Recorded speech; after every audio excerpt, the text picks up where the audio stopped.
What is your name? Connor Hatch. How old are you? 15. What grade are you in? I'm a sophomore at high school. Hello. What is your name? My name's Billy Crossman. How old are you? I'm 16, and since I know that's what you're about to ask next, I'm an 11th grader. Hi. What is your name? Oh, hang on. There's a car. Bad car. It's a Prius. Prius! Okay. What is your name? David Piombo, How old are you? 17. What grade are you in? I'm a senior.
Oh, that's a hard one.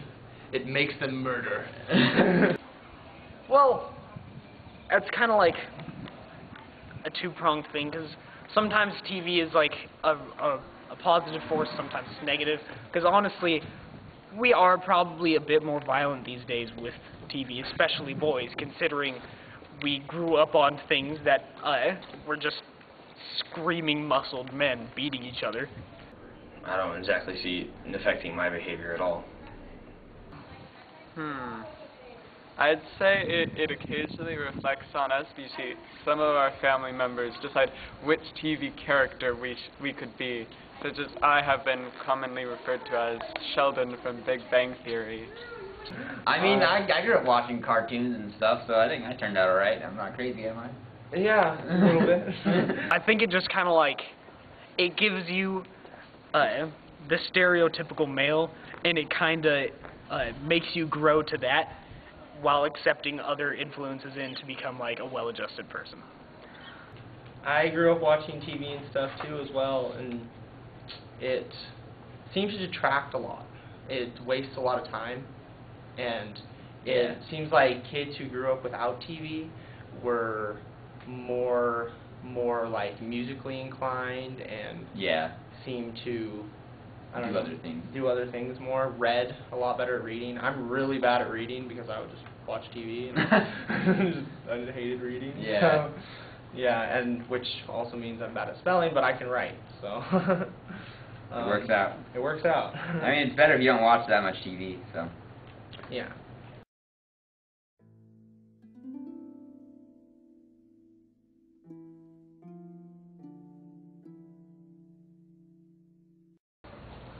Well, I'm 18 and he's, shoot, how old is he? He's 10, so he's really annoying. Get away from him as much as I can. He gets what he wants all the time. I always recognize my sister as my superior. That's just because she was the firstborn. And I shall always recognize my brother as an inferior because he is born after me. I really don't like my younger brother, and I don't talk to my other older brothers. Well, when I was a kid, they kind of like they screwed with me a lot. But that's kind of to be expected. Like I can't tell you some of the horror stories I have from when I was younger. But as I got older and they started to see me as more of an equal to them, they treat me a lot better. Like I hang out with my brother all the time. My sister takes me like movies and stuff. We're cool now. Could you tell me a horror story? Okay, so in my house, we used to have this recliner right in front of the TV, and I'd sit down and I'd watch TV, and every time my brother would walk by, he'd give me a full-arm slap in the face whenever he walked by, and he would walk by several times just for the purpose of slapping me in the face, to the point where I'd get hit in the face and I wouldn't even react, and I'd just keep watching TV.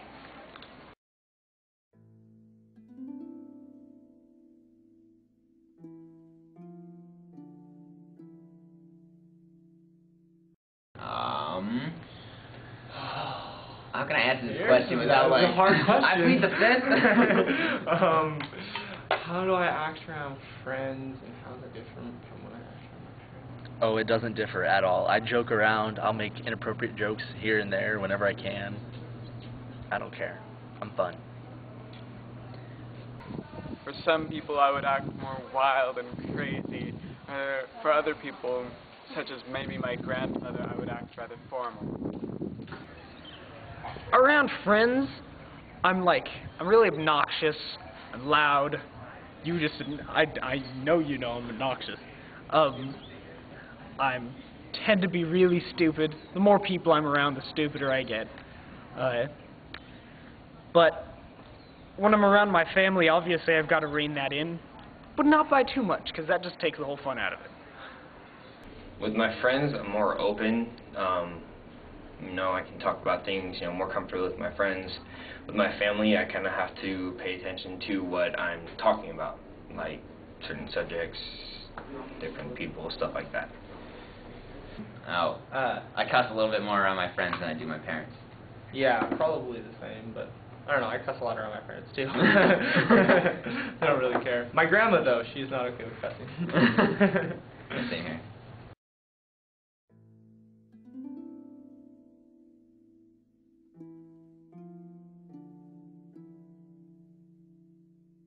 What do I expect from them? I expect them to set a good example for the younger generation. To be a positive role model. To be supportive, but also push us to be the best we can be.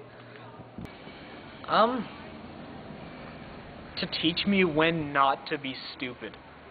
Because that's honestly the best thing. Like, don't put your hand in that fire. Don't put your hand in that fire. Don't put you still want to put your, alright, put your hand in the fire. Hurt, didn't it? Yeah, like that. Something to copy to base your actions off what they've done, but not exactly, because if they've done horrible actions, learn from the experience.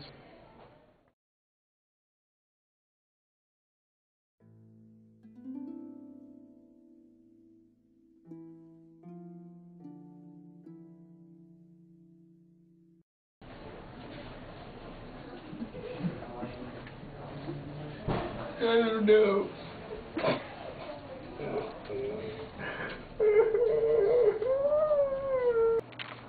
What kind of question is this, Emma?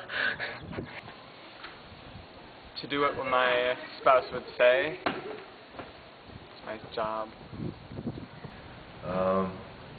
Probably the provider and protector both.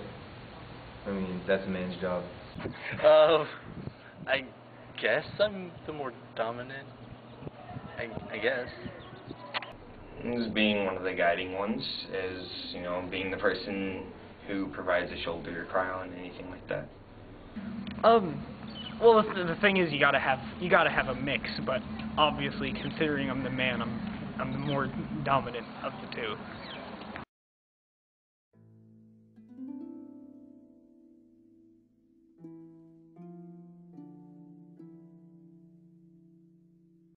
A gentleman.